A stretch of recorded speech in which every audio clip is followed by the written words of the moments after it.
अस्सलाम वालेकुम dear student, कैसे हैं आप सब लोग। उम्मीद करते हैं कि आप खैरियत से होंगे। हम फिज़िक्स के साथ साथ आज स्टार्ट करने जा रहे हैं मैथमेटिक्स क्लास सेकेंड ईयर। सारे बच्चे ये समझते हैं कि मैथ सेकेंड ईयर की बहुत मुश्किल है। अक्सर बच्चों को तो डेरिवेटिव समझ नहीं आते और इंटीग्रेशन तो वैसे ही वो कहते हैं जी बहुत टफ है। तो आज हम डेरिवेटिव का chapter number 2 second year class और नीट एग्ज़ाम का चैप्टर नंबर 4 हम डिस्कस करने जा रहे हैं। आज हम डिस्कस करेंगे डेरिवेशन को, जो कि इंतहाई मुश्किल कहा जाता है, लेकिन ये बिल्कुल भी मुश्किल नहीं है। कॉपी पेंसिल निकाल लें। चलिए स्टार्ट करते हैं। डेरिवेशन है क्या चीज़? डेरिवेशन कहते किसे हैं? सिंपल सा रूल है और उसे फॉलो करना है।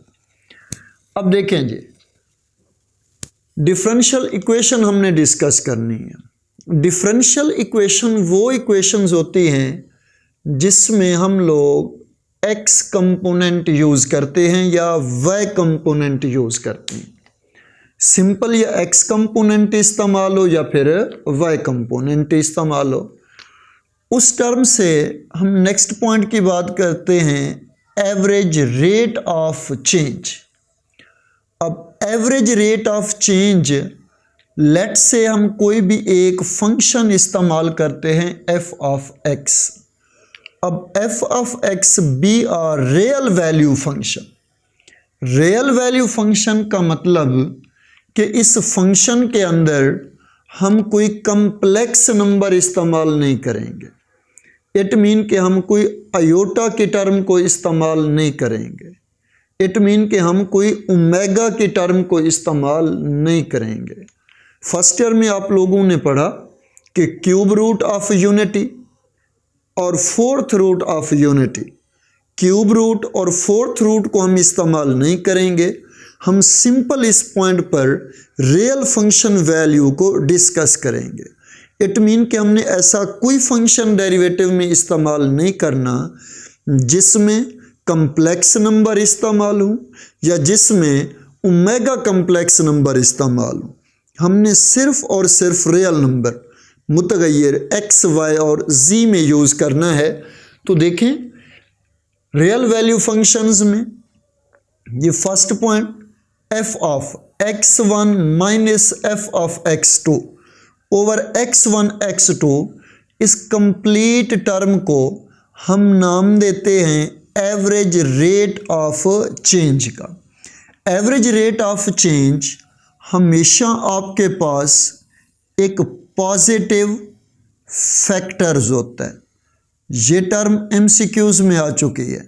पॉजिटिव फैक्टर ये कब होगा?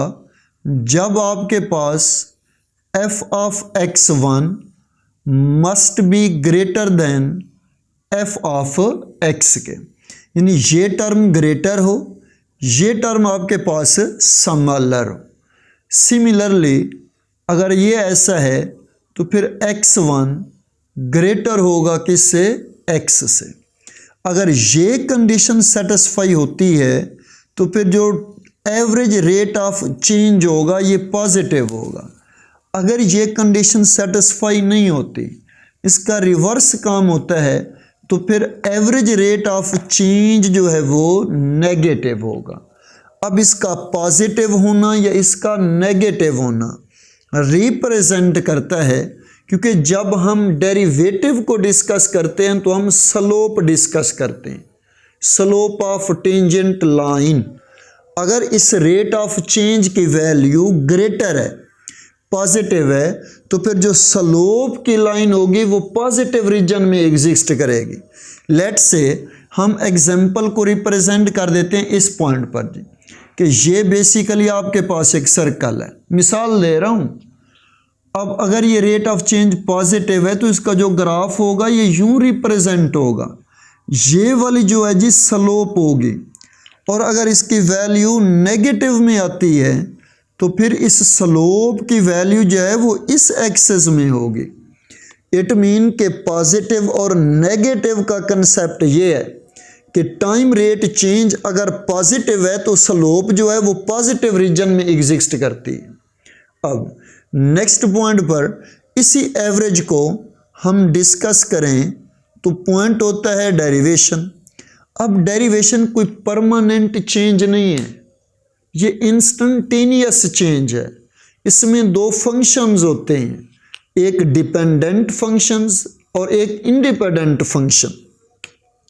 तो हमने इसी को रिप्रेजेंट किया instantaneous rate of change of one variable with respect to other variable, कि अगर इंस्टेंटेनियस चेंज लम्हे वक्त के साथ साथ एक वेरिएबल की वजह से दूसरे वेरिएबल में भी चेंज आए तो उस टर्म को हम नाम देते हैं डेरिवेटिव का।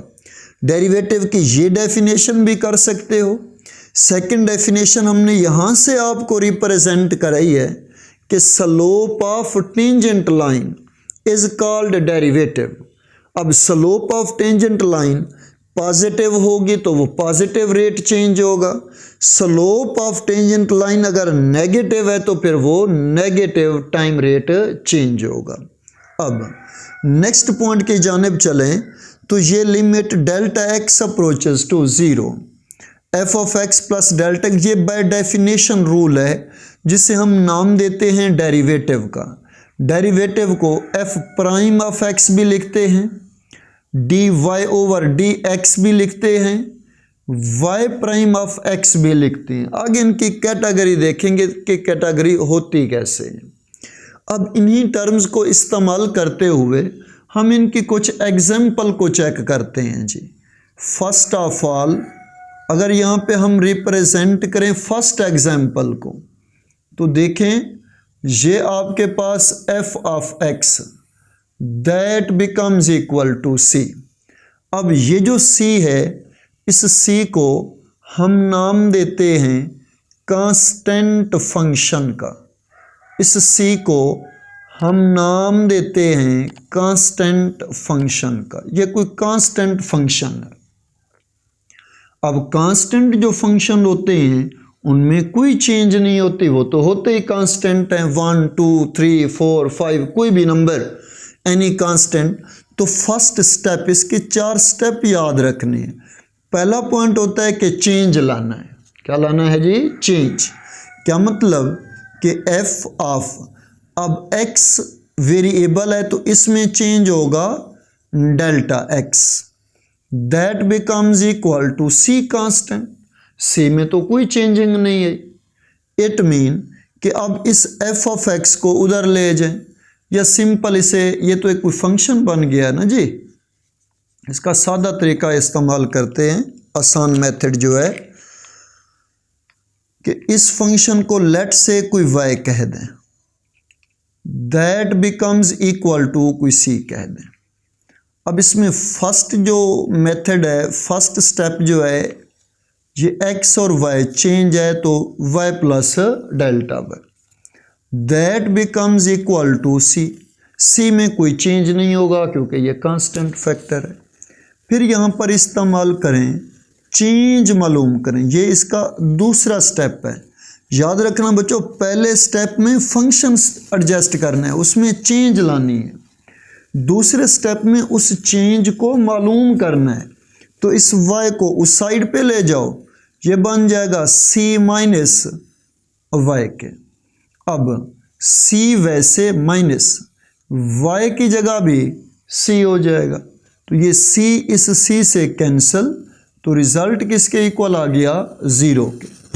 अब थर्ड जो स्टेप होता है, इसे किसी सेकंड वेरिएबल पर डिवाइड करते हैं, लेट से डेल एक्स कह दें।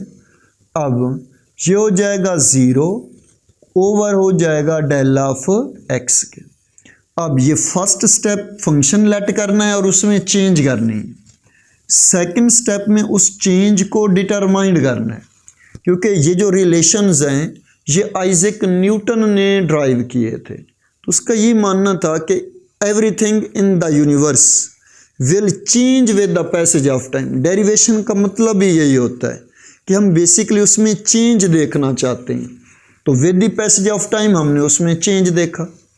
डेल वाई हमें मिला तो वाई को हम उस साइड पे ले गए, फिर डेल एक्स पे हमने डिवाइड कर दिया। 0 को जिस टर्म पे भी डिवाइड करें रिजल्ट आपके पास 0, और फोर्थ स्टेप होता है इस पर लिमिट लगाते हैं, लिमिट डिनोमिनेटर फंक्शन की, del x approaches to 0 del y over del x, that becomes इधर भी limit del x approaches to 0 into 0। अब ये पूरे का पूरा फैक्टर जो है ये बनता है जी डेरिवेटिव, डेल ऑफ एक्स भी लिखते हैं इसी को, d Y over D x भी लिखते हैं इसी को, वाई प्राइम ऑफ एक्स भी लिखते हैं, दैट बिकम्स इक्वल टू 0। तो ये आपके पास आंसर हो गया। अब यहाँ पे हमने तो कोई एक कांस्टेंट लिखा सी, अब यहाँ से नतीजा रिजल्ट हमें क्या मिले कि सी की जगह अगर 1 यूज़ करो, सी की जगह 2 यूज़ करो, सी की जगह 3 यूज़ करो, इट मीन कि कायनात के किसी भी कांस्टेंट का जब डेरिवेटिव लोगे रिजल्ट हमेशा क्या मिलेगा, 0 मिलेगा। इट मीन कि यहाँ पर नोट लिख लें इस पॉइंट पर कि डेरिवेटिव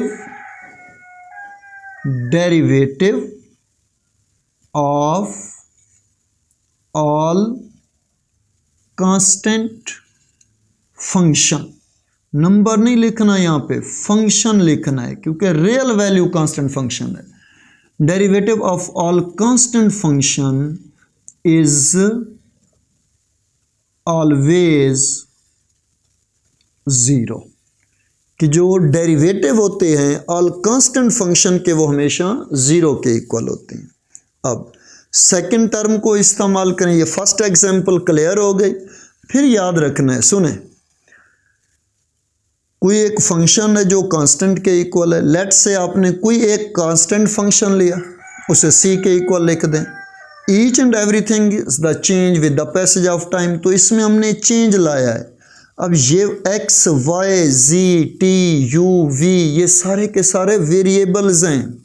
वेरिएबल में तो हम चेंज ला सकते हैं, लेकिन कांस्टेंट कांस्टेंट होता है, इसमें कोई चेंज नहीं होता। तो y प्लस डेल्टा वाई, इस y को हम उस साइड पे ले गए, c माइनस सी 0 के इक्वल होगी। थर्ड स्टेप होता है कि हम इस पर डेल एक्स पर डिवाइड करते हैं। फोर्थ स्टेप में हम उस पर लिमिट लगाते हैं। लिमिट लगा के हम उन तमाम वैल्यू को फिक्स कर देते हैं, मिनिमाइज कर देते हैं। तो ये इनका फाइनल रिजल्ट्स आ गए। सेकंड आपके पास क्वेश्चन था जी, f ऑफ x that becomes equal to x का स्क्वायर, इसका भी हमने डेरिवेटिव मालूम करना है जी। अब लेट, इसे सिंप्लीफाई कर लो, let y is equal to x का स्क्वायर। अब क्या करना है, फर्स्ट स्टेप यूज करना है। फर्स्ट स्टेप क्या था, उसमें चेंज लाना है, y plus delta y is equal to, अब देखें इधर भी अब जो है वो वेरिएबल है x, तो यहाँ पे क्या बनेगा, x plus delta x whole का स्क्वायर। सेकंड स्टेप में हमारे पास कौन सी टर्म होती है कि डेल y को डिटरमाइन करते हैं, यानी जो चेंज आया है उस चेंज को डिटरमाइन करने, तो y को उधर ले जाओ, तो ये क्या बनेगा, delta y that becomes x plus delta x whole का स्क्वायर माइनस y बनेगा। अब इस टर्म को अगर ओपन करें तो रिलेशन होता है a प्लस बी होल का स्क्वायर इक्वल होता है a square plus 2ab plus b square. Value को पुट कर दें तो डेल y वैसे x का स्क्वायर plus 2x delta x plus delta x का स्क्वायर, अब माइनस इस y की जगह भी उसकी वैल्यू पुट कर दो तो ये बन जाएगा x का स्क्वायर। अब क्या करना है, ये x स्क्वायर इस x स्क्वायर से कैंसिल, बाकी यहाँ पर क्या बन गया, डेल्टा y वैसे दैट बिकम्स, अब देखो इधर ये आपके पास 2x delta x plus delta x का स्क्वायर, अब इधर भी डेल्टा x है इधर भी डेल्टा x है, तो डेल्टा एक्स को कर लो कॉमन, डेल वाई वैसे, डेल्टा एक्स कॉमन, अंदर 2x प्लस डेल्टा एक्स। अब इस डेल एक्स को डिवाइड कर दो बोथ साइड पर, ये टर्म यहां से कैंसल, तो ये क्या बन जाएगी, simple delta y delta x, that becomes 2x plus delta x. अब दोनों साइड पर लिमिट, फोर्थ स्टेप में limit delta x approaches to 0, del y over del x that becomes, अब इधर भी आपके पास limit delta x approaches to 0, 2x plus delta x। अब ये वाली जो टर्म है ये सिंपल हो जाएगी f प्राइम ऑफ x यानी derivative y prime of x, या फिर dy over dx that becomes, अब इधर बन जाएगा 2x प्लस 0। अब 2x प्लस 0 क्यों, क्योंकि इस डेल x की जगह तो हमने ये 0 पुट करना है जहाँ जहाँ पर भी डेल x होगा, तो बाकी आपके पास 2x बच गया, तो ये बनेगा dy over dx that becomes 2 of x। It mean कि जो डेरिवेटिव होता है एक्स स्क्वायर का वो किसके इक्वल होता है, 2 ऑफ एक्स के। क्लियर हो गई बात, कोई मसला इस पॉइंट पर? जिस भी पॉइंट का इशू हो मुझे कमेंट सेक्शन में आके अपने मसले से आगाह लाजमी करें। अब थर्ड एग्जांपल जो हम इस पॉइंट के, और ये क्वेश्चन जो है बोर्ड के एग्जाम से पॉइंट ऑफ व्यू के साथ इंतहाई इंपॉर्टेंट क्वेश्चन है, लेकिन इसको करना कैसे है, पहले तो वो कहते हैं इसका डेरिवेटिव लो, डेरिवेटिव लेने के बाद इस x की जगह फिर आपने a को रिप्लेस करना है, फिर बताना है कि रिजल्ट क्या आया है जी। तो पुट कर लें, सिंप्लीफाई कर लेते हैं। लेट यहाँ पर लेट फंक्शन है y that becomes equal to x under root, simple question बन गया।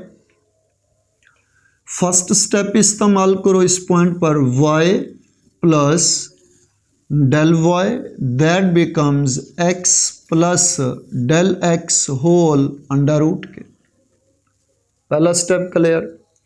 अब सेकंड स्टेप को अगर देखें तो सेकंड स्टेप में होता है del y डिटरमाइन करना है, x plus del x under root minus y लिख देंगे। अब y की वो x अंडर रूट की वैल्यू को रिप्लेस कर दें तो सेकंड स्टेप अगेन लिखने लगे हैं डेल x वैसे x plus del x whole under root minus x whole under root. अब ये हमारे पास एक इक्वेशन बन गई। अब इस इक्वेशन को सॉल्व करना है, तो सॉल्व करने के लिए क्या करते हैं, यहाँ पे अगर माइनस है फिर तो एक मसला है, फिर इसे सॉल्व करने के लिए रैशनलाइज करते हैं। रैशनलाइज का मतलब क्या होता है कि इस वैल्यू के साथ कोई भी टर्म ऐड भी कर दो और सब्ट्रैक्ट भी कर दो। अब देखिएगा ये डेल वाई वैसे that becomes x plus del x under root minus x under root over divide कर रहे हैं x plus del x under root plus x under root multiplied by x plus del x under root minus plus into x under root. क्या किया है जी हमने यहाँ पर, हमने दोनों साइड पे up and down componendo and dividendo x plus delta x plus x under root multiply भी किया है ऊपर और नीचे डिवाइड भी किया है। ऐसा क्यों किया है, देखिए हमने एक रिलेशन पढ़ा है a square minus B square equal होता है a plus B a minus B के। क्लियर। अब देखो ये सारी पूरी टर्म ए बन गई, ये बी बन गया, तो ये ए माइनस बी, ए प्लस बी के। तो सिंप्लीफाई करें डेल्टा वाई वैसे, तो ये टर्म आपके पास बन जाएगी x plus delta x under root whole का square minus x under root इसका भी square over x plus delta x plus x under root, इस टर्म के भी अंडर रूट। अब ये टर्म इस टर्म से कैंसिल, ये टर्म इस टर्म से कैंसिल, तो ये डेल वाई वैसे that becomes x plus del x minus x over x plus del x plus x under root. It mean के ये टर्म बन गए। अब देखो ये टर्म इस टर्म से हो जाएगी कैंसिल। अब इधर जस्ट है डेल्टा एक्स, ये डेल्टा एक्स इधर आके डिवाइड हो जाएगा। जब डिवाइड होगा तो ये टर्म आपके पास बनेगी delta y over delta x that becomes 1। अब इधर देखो 1 रह गया है जी, over x plus delta x under root plus x under root. Clear हो गई बात। अब ये कौन सा स्टेप था जी, स्टेप नंबर 3। अब 4th स्टेप में हमने क्या करना होता है, लिमिट लगानी है जी। अब 4th स्टेप में हमने लिमिट लगानी है। ये limit delta x approaches to 0, जब डेल्टा एक्स अप्रोचेस टू 0 है तो ये del y over del x, इधर भी हम लिमिट लगाते हैं। Delta x approaches to 0 1 over, ये बनेगा x plus delta x plus x under root. अब ये तो सारी टर्म आप लोग जान चुके हैं कि एफ प्राइम ऑफ एक्स हो गई, वाई प्राइम ऑफ एक्स हो गई, या डी ओवर डी एक्स हो गई। अब यहाँ पे जब लिमिट पुट करेंगे तो डेल्टा एक्स की वैल्यू क्या हो जाएगी, 0, क्योंकि लिमिट लगा रहे हैं। तो बाकी क्या बच जाएगा, 1 over x under root plus क्या बन जाएगा, एक्स अंडर रूट। तो सिंपल इधर लिख दें D Y D X 1 over 2 into x under root. अब ये टर्म निकल गया जी डेरिवेटिव इस फंक्शन का, लेकिन आगे कंडीशन भी थी कि x बराबर होना चाहिए 1 के। तो फिर रिप्लेस कर देते हैं D Y over D X at point A 1 over 2 x की जगह a इंटू अंडर रूट। तो ये आपके पास इसका आंसर है जी। बाकी एक क्वेश्चन जो है, ये क्वेश्चन ये आपकी असाइनमेंट है, ये वाला क्वेश्चन भी और ये वाला क्वेश्चन भी। आप इसे सिंप्लीफाई करें, नहीं होता मुझे कमेंट सेक्शन में आके इसका लाजमी बताएं। इंशाल्लाह फिर हम इसकी अलग से एक वीडियो बनाएंगे। तो ये डेरिवेटिव का इंट्रोडक्शन पोर्शन था। इंशाल्लाह नेक्स्ट कल से जो है हम इनकी एक्सरसाइज और इनके प्रूफ की तरफ आएंगे जी। अल्लाह हाफिज़।